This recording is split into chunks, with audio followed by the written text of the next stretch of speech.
Hello everyone, welcome to success with Rai academy. 25 जुलाई 2022 के दैनिक जागरण के राष्ट्रीय संस्करण के एडिटोरियल पेज को इस वीडियो में हम डिस्कस करेंगे। और चलिए वीडियो को स्टार्ट करते हैं।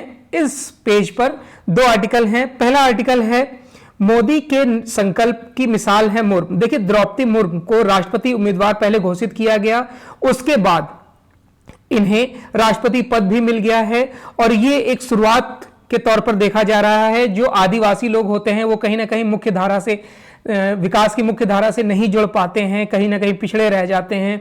ऊपर से जो महिलाएं होती हैं आदिवासी समुदाय की, उनकी जो स्थिति होती है वो और गंभीर होती है। तो ये एक अच्छी शुरुआत मानी जा रही है। और ये आर्टिकल लिखा है भारत के गृह मंत्री अमित शाह ने। तो ये आर्टिकल एक तरीके से पॉलिटिकल है और ये एक अब अपनी पार्टी के ही बारे में बताएंगे, हालांकि देश के गृह मंत्री हैं। इन्होंने मुर्मू के जो संघर्ष यात्रा है उसके बारे में बताया है। आदिवासी समुदाय किस तरीके से संघर्ष करता है और किस तरीके से वर्तमान सरकार हर क्षेत्र को, हर आदिवासी को और हर महिला को मुख्य धारा में लाने का प्रयास कर रहा है, उस पर लिखा गया है आर्टिकल।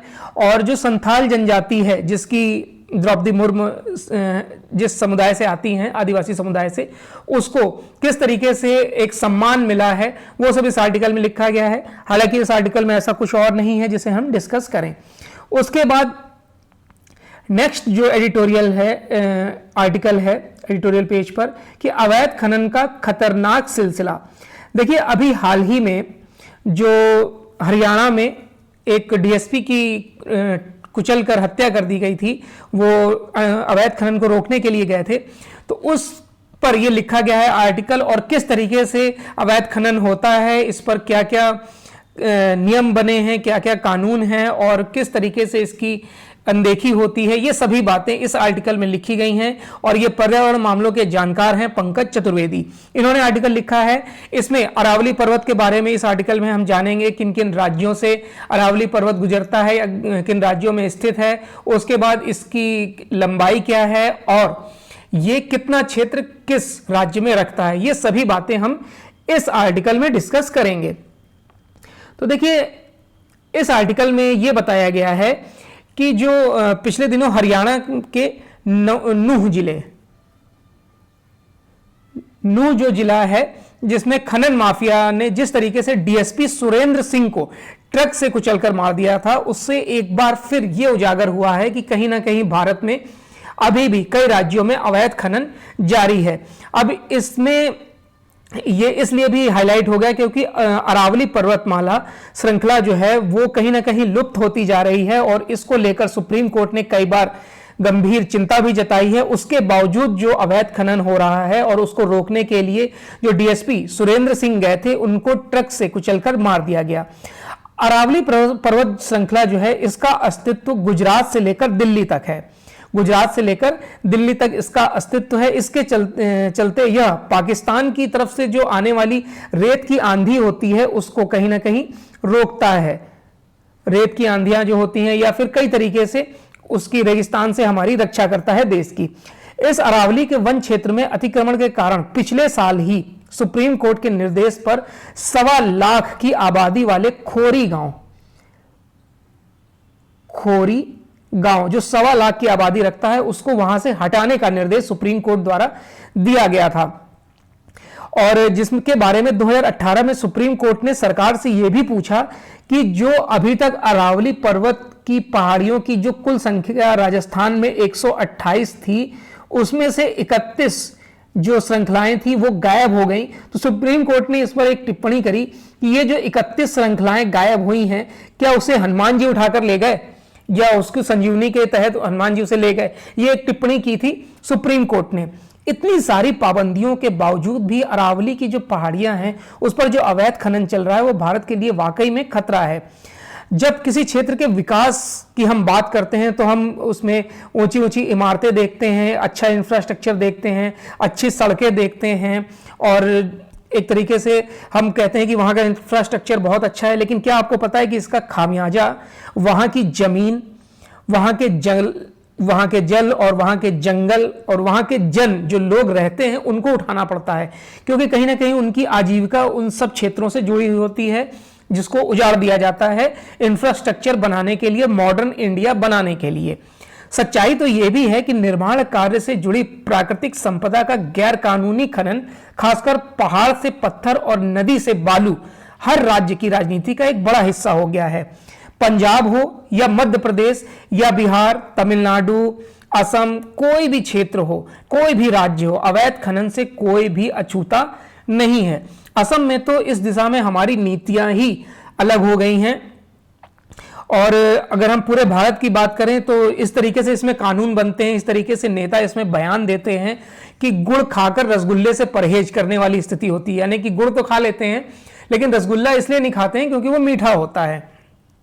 तो ये यहाँ पर एक आर्टिकल में एक बहुत अच्छा पॉइंट दिया गया है। देखिए, बरसात के दिनों में जो छोटी बड़ी नदियां होती हैं वो सलीके से बह सकें, इसके उद्देश्य से एनजीटी, नेशनल ग्रीन ट्रिब्यूनल, इन्होंने समूचे देश में नदियों से रेत निकालने को 30 जून से प्रतिबंध लगा दिया था, और यह प्रतिबंध लगाया था टोटल 4 माह के लिए। लेकिन क्या इस तरीके के आदेश जमीनी स्तर पर क्रियान्वित हो सकते हैं? क्योंकि जो ये रोक लगाई गई 30 जून तक और हत्या हुई है जुलाई में, तो आप समझ सकते हैं कि कहीं ना कहीं इसमें अवैध खनन चल रहा था। और बगैर रेत के, देखिए, निर्माण कार्य तो रुके नहीं, और बगैर रेत के या फिर पत्थरों के, गिट्टियों के, इन सब के मौरंग के बिना निर्माण कार्य हो नहीं सकता है। तो ये जितने भी आदेश हैं कि 30 जून से पाबंदी लगा दी गई है, वो सिर्फ कागजों पर है। लेकिन वैसे तो खनन माफिया की नजर में दक्षिण हरियाणा की पूरी अरावली पर्वत श्रृंखला है, लेकिन अभी सबसे अधिक जो अवैध खनन हो रहा है वो गुरुग्राम, फरीदाबाद और नूह इलाके में हो रहा है। देखिए, मैप के तहत समझते हैं कि ये अरावली पर्वत श्रृंखला है कैसी। देखिए, अगर हम भारत के मैप से अरावली पर्वत श्रृंखला को समझना चाहें तो ये है, देखिए, अरावली पर्वत श्रृंखला, ये आपको दिख रही है, जो ये लाइन दिख रही है आपको, ये 4 राज्यों से होकर गुजरती है। आपको मैप से समझ में आ गया होगा कि अरावली पर्वत श्रृंखला भारत में कहां पर है। ये है अरावली पर्वत श्रृंखला। अब नेक्स्ट मैप में हम देखते हैं। अब देखिए, अरावली पर्वत श्रृंखला यहां पर 4 राज्यों में प्रदर्शित हो रही है।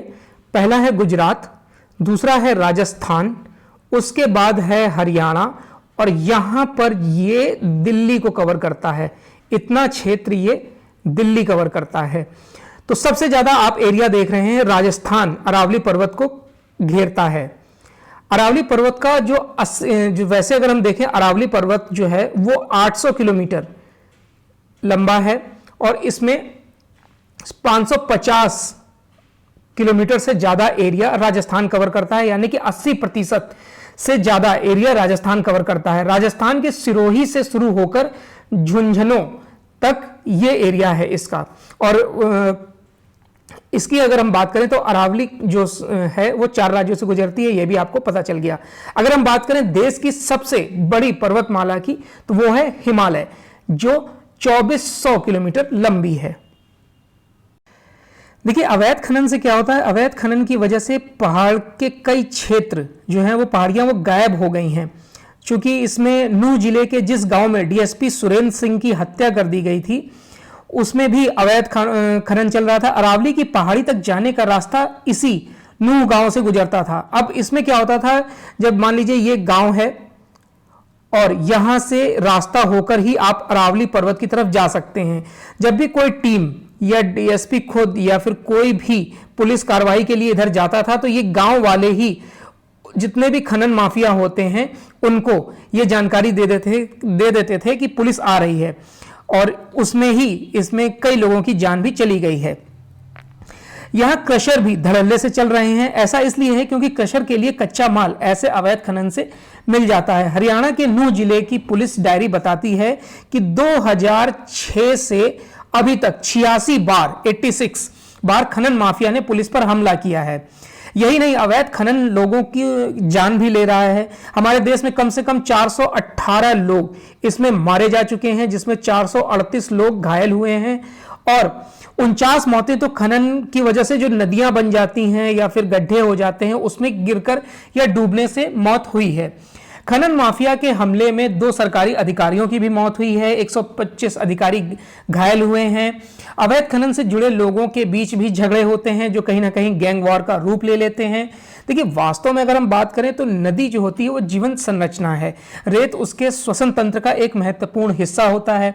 भीषण गर्मी में जब सूख गए नदियों के आंचल को इस निर्ममता से आप कह सकते हैं उधेड़ा जाता है, रेत निकाली जाती है, वो कहीं ना कहीं विश्व पर्यावरण के दिवस पर जो नारा मिला था हमें, केवल एक धरती और प्रकृति के साथ सामंजस्य के टिकाऊ जीवन, इसकी कहीं ना कहीं धज्जियां उड़ाता है।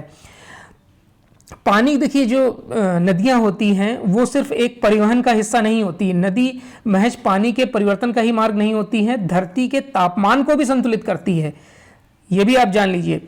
और उसकी रक्षा करने के लिए कई लोग जान भी दे रहे हैं, ये सबसे दुखद चीज है। वर्ष 2012 में मध्य प्रदेश के मुरैन में नूह की ही तरह युवा आईपीएस अफसर नरेंद्र कुमार की पत्थर से भरे ट्रैक्टर द्वारा कुचलकर हत्या कर दी गई थी। आगरा, इटावा, फतेहाबाद के साथ साथ गुजरात, ऐसी कई घटनाएं हैं जिस पर खनन माफिया कहीं ना कहीं सरकारी तंत्र पर हावी होते हैं।